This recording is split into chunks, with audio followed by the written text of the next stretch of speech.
Melka. Naka-relate ako dun sa sa sharing ni Melka, yung being guided, no? Every time na may mga ginagawa ka is talagang guided ka pagka nakakonect ka sa source and you are praying talaga na to be guided. And sa akin naman I just want to share yung about sa money block, no? Na and syempre as ako sa sarili ko, I want to improve, I want to grow yung blessing na ibinibigay ni God para mas ma-bless ko yung family ko, no? So yun naman talaga yung I can bless my family, I can bless the people around me. And I realize na kaya pala na yung abundance, no? And nabablock yung pasok ng wealth sa atin is ano ko siya, naintindihan ko siya, no? And isa sa dahilan is kaya prinamis ko to no, sa sarili ko na every time na may pinagagawa siya, I have to finish it no matter what. And isa yon sa money block ko. Kasi ako before, if it is very interesting para sa akin, I will do it. But sa part kasi ng mga ginagawa natin, there are part na boring, may part na very interesting, may part na exciting, may part na we are so happy, no?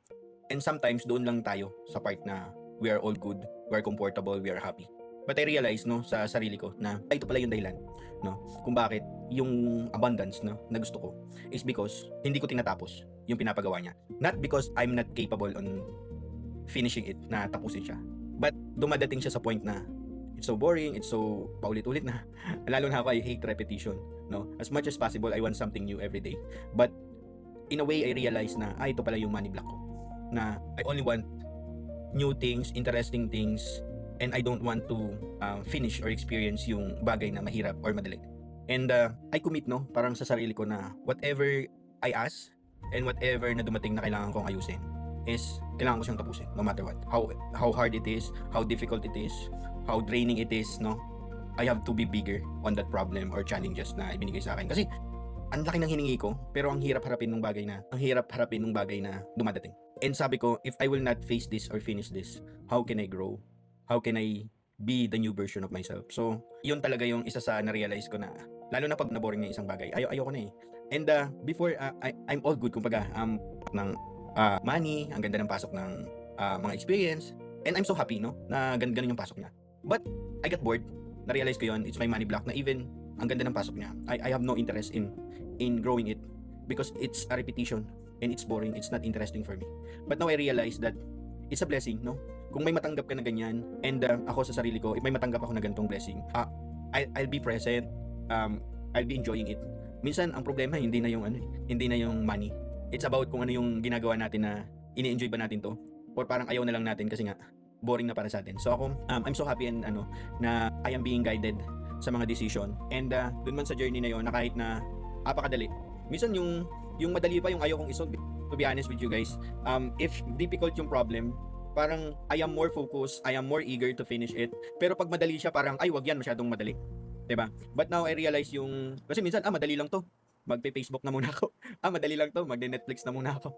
Or madali lang to, kahit bukas ko na to gawin. But I realize na it's an accomplishment na kailangan kong gawin. And it's a commitment dun sa gusto kong mangyari sa buhay ko, na this is what I want, this is what I dream. So kahit boring siya, mahirap,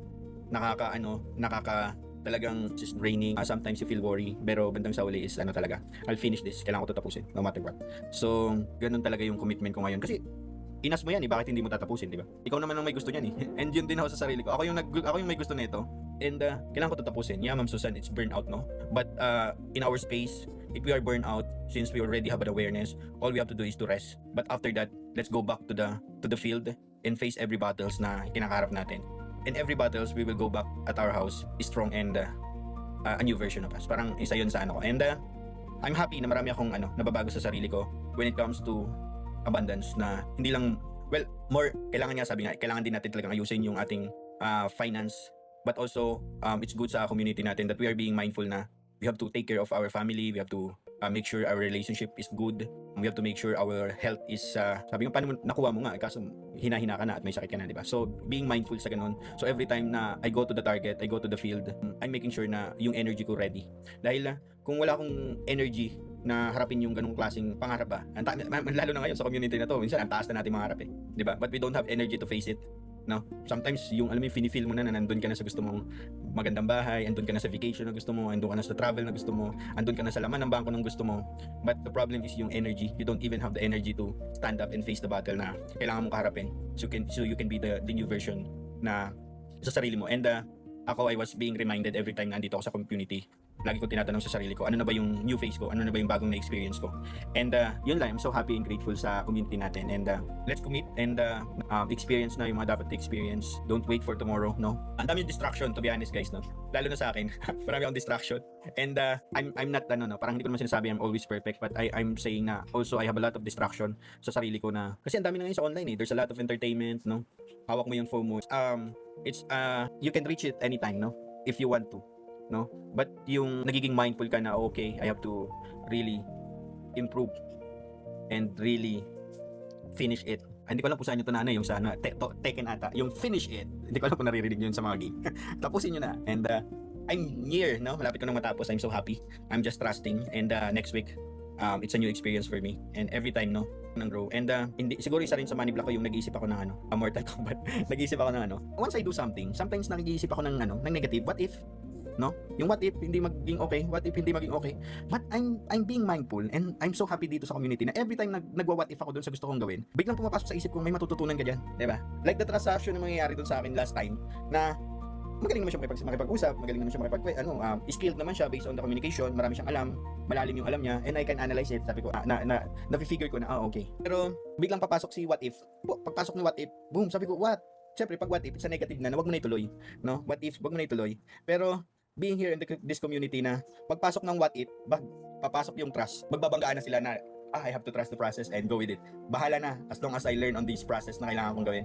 And I would not be here in this community puro what if lang yung nangyari sa buhay ko. Kasi marami ng what ifs na nangyari sa akin eh. What if ganito. And now what if na naging what if na sabi ko, it's part of the growth na kailangan. And now I just need to be present kung nasaan ako. But what if every negative thoughts na baka hindi gumana, baka masayangan lang ako ng pera, or kaya baka malugi ako or matalo ako, baka mawalan ako ng trabaho, di ba?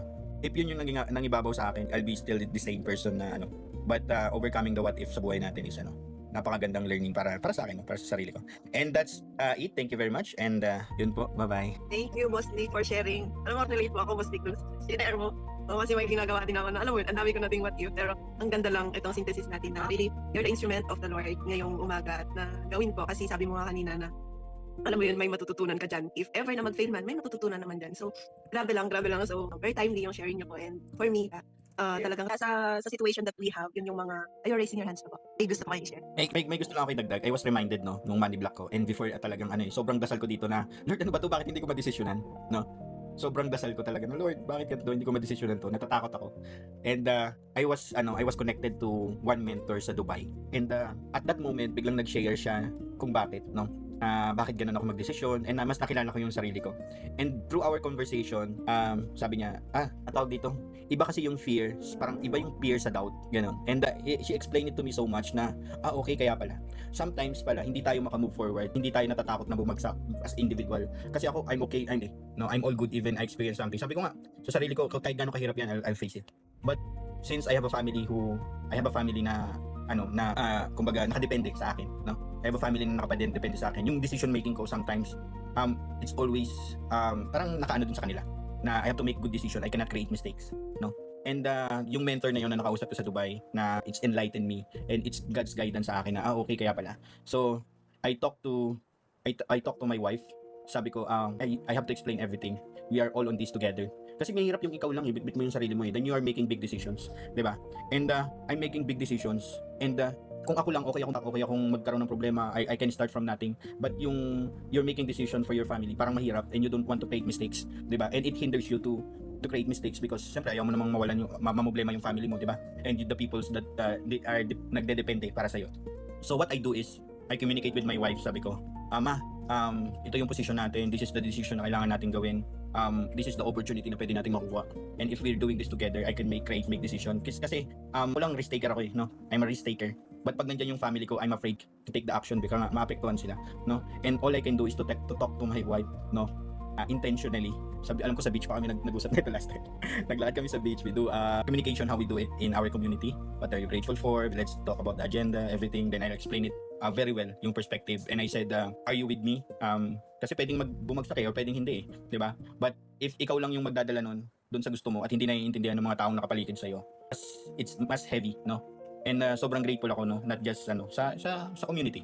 Nabigla akong na-meet yung ang taas ng awareness niya, as in talagang from Dubai, a coach from Dubai.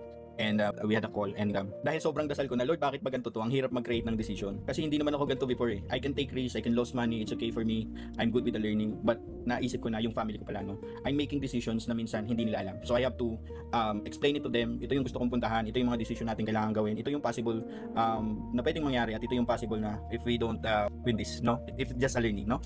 If just a learning, ito yung pwede natin puntahan. If we win this, ito yung possibilities na pwedeng mangyari. But yung feeling ko is naging maganda kaysa yung bit-bit ko lahat, no? Bit-bit ko lahat ng desisyon, bit-bit ko lahat ng problema. But yung awareness ng taong nasa paligid ko is they are aware na, okay, ito pala yung gusto mong tapusin. And kaya pala gusto mo siyang tapusin kasi ito yung possibility blessings na mabigay sa atin. And sabi ko nga sa kanya is, ang taas ng gusto natin, no? Ang taas ng gusto natin. If we don't know how to take this risk, at yung ako lang yung nakakaintindi kung bakit nangyayari to, no? Hindi nyo naiintindihan. Baka maging blockage pa sa akin yung, kasi may what if eh, partner ko yun eh, that's my partner in life. May what if siya, may what if ako, di ba? Eh paano kung puro what if yung pumasok sa kanya, then ibinato niya sa akin? Di ang nangyayari, I'm having hard time to make a good decision, no? So isa yon sa, bigla akong na-remind, no? Isa pala yun sa money block din, no? As a couple. Pero kung you're individual, it's good. Kung you're single ka pa, you can take risks a lot. Pero pagka may family ka na, and they are depending sa sa'yo, no? Sometimes you have to explain it to them kung saan ka papunta at ano-ano yung mga pwede mong maranasan through that experience. And it's a good reminder for me, no? I was being reminded also by my sharing. Yan lang po. Thank you, bye-bye. 5605, thank you, napaad ako kasi maganda kasi yun eh. Bye-bye. Ang ganda, Boss Nick.